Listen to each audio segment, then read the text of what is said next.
사람들은 기도할 때에 하늘을 바라보며 기도하는 경우들이 많죠. 그리고 하늘에 계신 우리 아버지라고 그렇게 부릅니다. 주기도문에서도 하늘에 계신 우리 아버지여라고 시작하지요. 하나님은 어디 계실까요? 가득한 저 우주 멀리에 계시나요? 우리와 멀리 떨어진 어떤 곳에 계시는가? 사실 우리가 먼 곳에 있는 사람들에게 전화를 걸듯이 하나님께도 기도밖에로는 만날 수 없는 것인가? 라고 하는 그런 생각이 들기도 합니다. 흔히 기독교에서 가르치는 하나님은 사실 좀 너무 먼 감이 있습니다. 하나님께서는 아주 가까이 또 우리 안에 우리 마음속에 와 계심에도 불구하고 가까이 할 수 없는 하나님, 나와 멀리 떨어져 있는 하나님 것으로 그렇게 생각하는 경향들이 많이 있다라고 하는 것이죠. 지금 우리 만납교회는 9월부터 10월 동안 동행이라고 하는 주제를 가지고 말씀을 나누고 있습니다. 하나님과 함께하는 삶이죠. 하나님은 우리와 함께하고 싶어합니다. 성경은 하나님과 어떻게 계속 하나가 되어야 하는지, 어떻게 살아가야 할 것인지, 또 하나님과 함께하는 삶으로 어떻게 죄를 승리하는 삶이 될 수 있는지, 또 하나님과 지속적으로 함께 살 때에 우리의 삶이 장성하고 열매 맺을 수 있음에 대해서 말씀해 주고 있습니다. 근데 신앙생활하면서 좀 안타까운 부분이 있는데 그것은 마치 성도들이 교회에 중독된 것처럼 신앙생활하는 경향들이 있다라고 하는 거예요. 무슨 말이냐면 매주 교회 가서 예배를 드리지 않으면 하나님의 사랑을 못 받을 것 같고, 헌금을 많이 드려야 축복받을 것 같고, 목사님을 잘 섬기고 교회 직분을 잘 감당해야 상급을 얻을 수 있을 것 같다라고 하는 생각에 교회에 다니고 또 섬기고 봉사하는 이런 모습들도 보여지곤 한다라고 하는 겁니다. 그러나 그렇게 열심히 교회에 다니는 많은 성도들이 꼭 체험하고 그리고 알아야 할 중요한 진리가 있습니다. 기독교 신앙의 진수이자 또한 목표이기도 한 것인데, 하나님과 함께하는 삶을 통해서 우리 생애에 나타나는 죄에 대하여 승리하는 이러한 삶, 또 하나님의 온전한 성품의 재현, 그리고 예수님을 닮아가는 것, 이것이 바로 우리가 신앙생활을 하면서 늘 신경 써야 되고 우리가 목표로 삼아야 하겠다라고 하는 겁니다. 즉 죄에 대하여 승리하는 경험과 또한 하나님을, 또한 예수님을 닮아가는 삶을 살아가야 하겠다라고 하는 것이죠. 만약에 우리가 믿음이 있다라고 하고 이 믿음이 있음이 하나님을 닮지도 못하고 죄에 대해서 승리하지도 못하는 삶이라고 한다면 이러한 믿음이 우리에게 무슨 의미가 있겠느냐라고 하는 것이죠. 수많은 성도들이 하나님께 기도합니다. 수많은 회개와 통회 자복하는 일들이 교회에서 일어납니다. 그러나 죄를 승리하고 하나님을 닮아가는 장성한 믿음에 대해서 우리가 가르침을 받지도 못하고 또한 그러한 삶으로 나아가지도 못한다라고 하면은 우리의 신앙이 다람쥐 쳇바퀴 돌듯 변함없는 신앙생활을 하고 있는 이런 모습이 무슨 의미가 있겠어요. 그래서 사실 교회 안에 있는 많은 성도들을 보면 매너리즘에 빠져있고 지루하고 생기 없는 신앙생활을 해가는 많은 사람들도 보여지곤 합니다. 예수님께서 세상을 떠나시기 전에 하신 말씀들 가운데 요한복음 14장과 15장 말씀을 보시면 우리가 어떻게 해서 죄의 세력을 이길 수 있는지, 또한 어떻게 하면 열매 맺는 신앙생활을 할 수 있는지에 관해서 말씀해 주고 있습니다. 그 비결은 예수님께서 내가 아버지 안에, 또 예수님이 우리 안에, 또 우리가 예수님 안에 거할 때에 바로 이러한 삶을 살아갈 수 있다라고 하는 것을 말씀해 주고 있습니다. 우리 주님이 아버지 안에 계시듯 우리도 예수님 안에 거하고 또한 예수님이 우리 안에 거하는 삶을 살아야 하겠다라고 하는 것이죠. 이렇게 될 때에 오늘 본문의 말씀처럼 네가 무슨 일을 하든지 하나님이 너와 함께 계시도다 라고 하는 이러한 말들을 세상 사람들로부터 듣게 되어질 줄로 믿습니다. 먼저 우리가 오늘 본문에 있는 이 말씀을 통해서 생각해 보고자 하는 것은 하나님이 함께 하시는 아브라함입니다. 본문 속에 아브라함이 그러한 고백을 듣죠. 또 그랄 땅의 왕인 아비멜렉이 군대장관 비골과 함께 아브라함에게 찾아옵니다. 그리고 화친을 청하죠. 우리 서로 싸우지 말자라고 하는 겁니다. 그런데 한 나라의 왕인 이 왕이 한 가족의 아비에 불과한 아브라함을 찾아와서 평화 조약을 맺는다라고 간청하는 것은 아무리 상식적으로 생각해봐도 이해가 되지 않아요. 그렇게 강력한 군대를 거느리고 있는 그 왕이 어떻게 한 가정의 이 한 아버지를 찾아와 가지고 화친하자 할 수 있겠냐라고 하는 거죠. 좀 마음이 불편하면 그냥 군대 끌고 와서 쓸어버리면 그만 아닙니까? 그런데 그렇게 하지 않았다라고 하는 거예요. 왜 그러했는가? 그것은 오늘 본문 속에서 나타나 있는 말이지만 아브라함을 축복하시는 하나님을 두려워했기 때문입니다. 그래서 그럴 왕이 직접 찾아와서 지금 평화를 간청하고 있는 겁니다. 과연 무엇 때문에 자기 지역에 찾아온 이민자 그리고 유민이었던 이 아브라함에게 조약을 맺자라고 제안했을까? 하나님은 아브라함과 함께 하셨고 아브라함과 함께 하시는 그 하나님이 이 아비멜렉에게도 보였다라고 하는 것이죠. 그래서 오늘 본문에 말씀하고 있는 겁니다. 그때 이 아비멜렉과 그 군대장관 비골이 아브라함에게 말하여 이르되 네가 무슨 일을 하든지 하나님이 너와 함께 계시도다. 아비멜렉의 말에서 알 수 있듯이 아브라함이 무엇을 하든지 하나님이 함께하고 계신다. 이 단 하나의 이유였습니다. 아브라함이 뭐 인격이 훌륭하거나 권력이 있다거나 군사력이 있어서가 아니라 하나님이 함께 하시는 것이 보였다. 아브라함이 무슨 일을 하든지 간에 하나님이 개입하시더라라고 하는 그 사실 하나 때문에 그러했다라고 하는 겁니다. 창세기 20장을 보면은요, 사진에서도 보듯이 아브라함과 사라가 이 네게부 지역 보이죠? 네게부 지역에 거했습니다. 이 네게부 지역과 특별히 가데스와 술 사이에 거하다가 아비멜렉을 만납니다. 그때 아비멜렉을 만날 때 이 아브라함이 완전 쫄았어요. 혹시라도 죽임을 당할까 싶어가지고 그리고 자기 아내를 혹시라도 뺏어갈까봐 이제 속이죠. 이 여인은 내 누이입니다. 그래야 자기 목숨이 보존될 것 같은 거예요. 내가 이 사람이 내 아내입니다. 그러면은 나를 죽이고 데리고 갈까봐 내 누이입니다라고 속인 거예요. 이렇게 속이자 이제 아비멜렉이 그러면 네 누이를 내 아내로 삼겠다 하고 데리고 가버렸어요.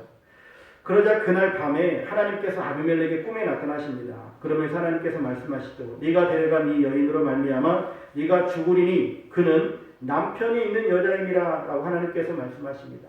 깜짝 놀라가지고 그 다음날 사라를 아브라함에게 돌려보내면서 이렇게 이야기합니다.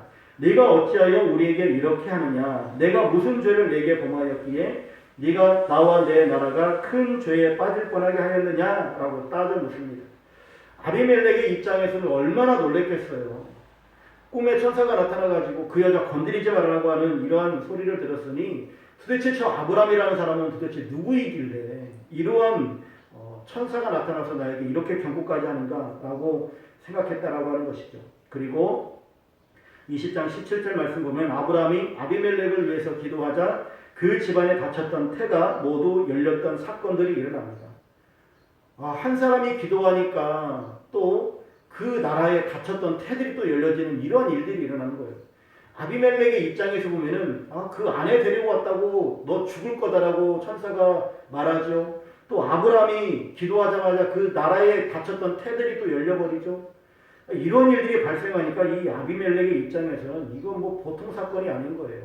도대체 이 사람은 누구일까 싶은 거죠. 그리고 아브라함의 나이가 100살, 그리고 사라의 나이가 90살 되던 해 21장으로 넘어오게 되어지면 아브라함이 그때 아들을 낳아요. 이것도 무슨 이 황당한 일이겠어요.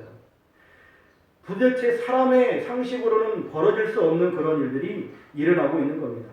그리고 몇 년이 흐른 다음에 사진에서 보시면 부엘세바라고 가운데 부분에 보이시죠. 이 부엘세바로 이제 아브라함이 이주해서 살고 있는 그때에 이제 이 아비멜렉이 찾아와서 화친 조약을 맺고 오늘 본문에 있는 말씀을 하는 겁니다. 네가 무슨 일을 하든지 하나님이 너와 함께 계시도다. 이런 고백을 하게 되어진 것이죠. 여러분 오늘 우리가 이 세상에 하나님의 자녀로 살아가는데 이 아비멜렉의 이러한 고백 또한 이런 화친이 우리 모든 그리스도인들에게도 일어나야 될 줄로 믿습니다. 이러한 고백을 듣고 내가 너를 보니 너는 진짜 하나님을 믿는 사람이다. 너를 보니까 진짜 하나님이 살아계신 것 같다. 라고 하는 이런 음성을 들으실 수 있는 여러분들의 삶이 되실 수 있기를 주의 이름으로 축원합니다.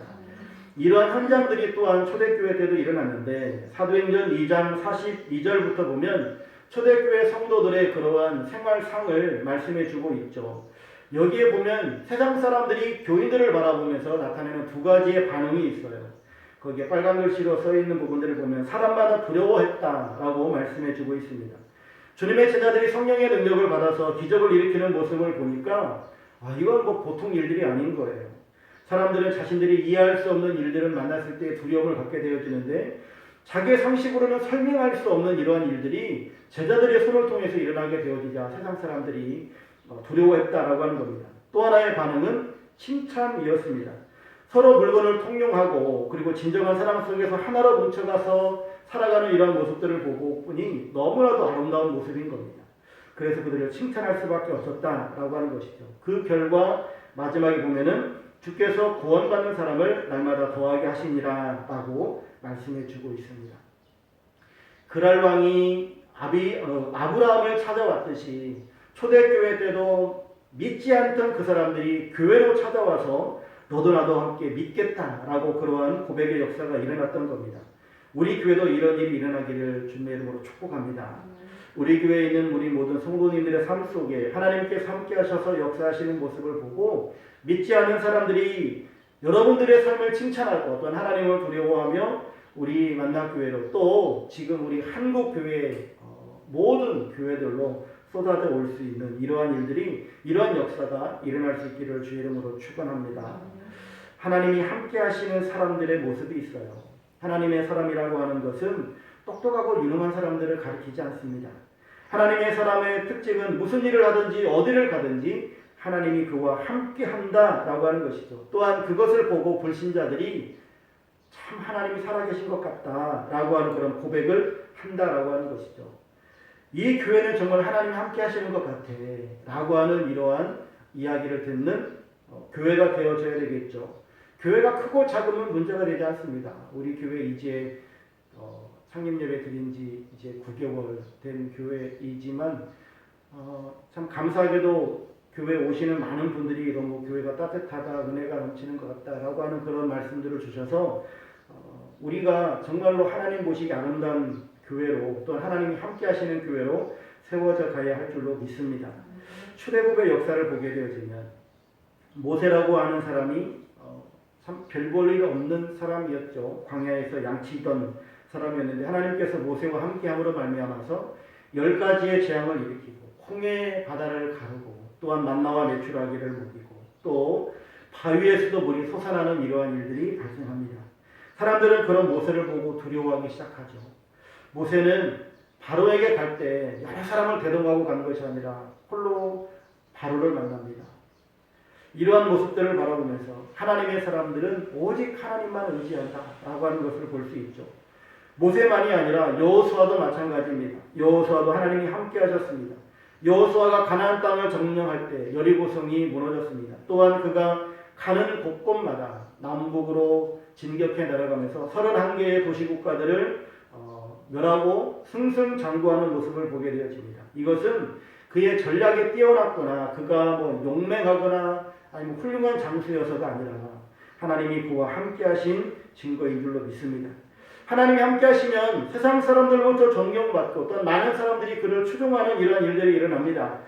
이것이 바로 교회의 모습이고 또한 이것이 그리스도인들의 모습이어야 합니다. 그리스도인들은 하나님이 함께 하시는 사람들이기 때문에 세상 사람들이 그리스도인들을 바라볼 때마다 감동하게 되어지고 또한 감격하게 되어지고 또한 그러한 교회들이 세상 사람들로부터 칭찬받는 이 모습은 지극히 당연한 겁니다.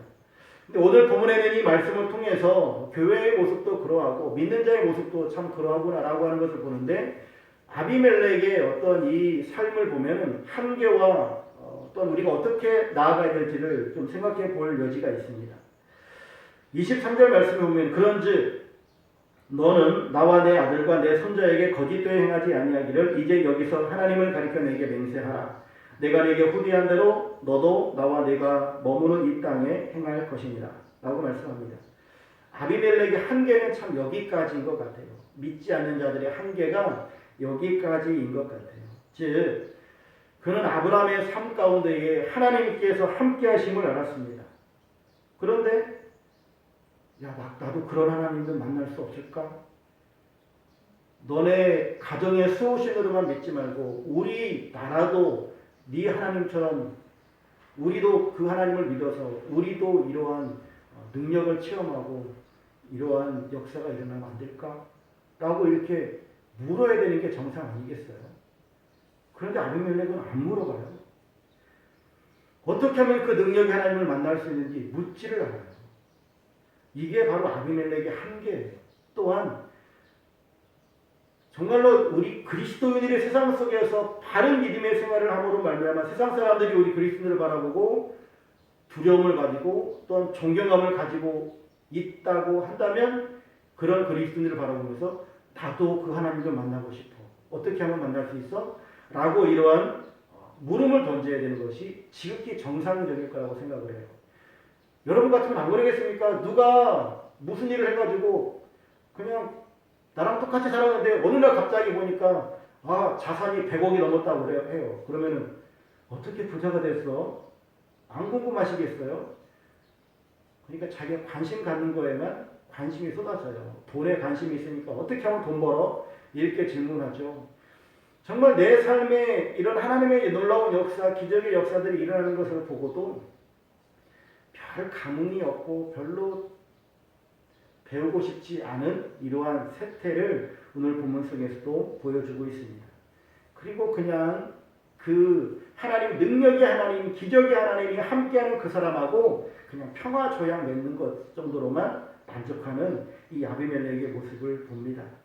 근데 만약에 이때 아비멜렉이 아브라함과 화친 조약을 맺음과 더불어서 하나님을 만나게 되어졌다고 한다면 어떻게 하면 하나님을 섬길 수 있고 신앙할 수 있느냐 라고 하는 것을 묻고 하나님을 믿기 시작했다고 한다면 이 그랄 땅의 역사는 바뀌어지지 않았을까요?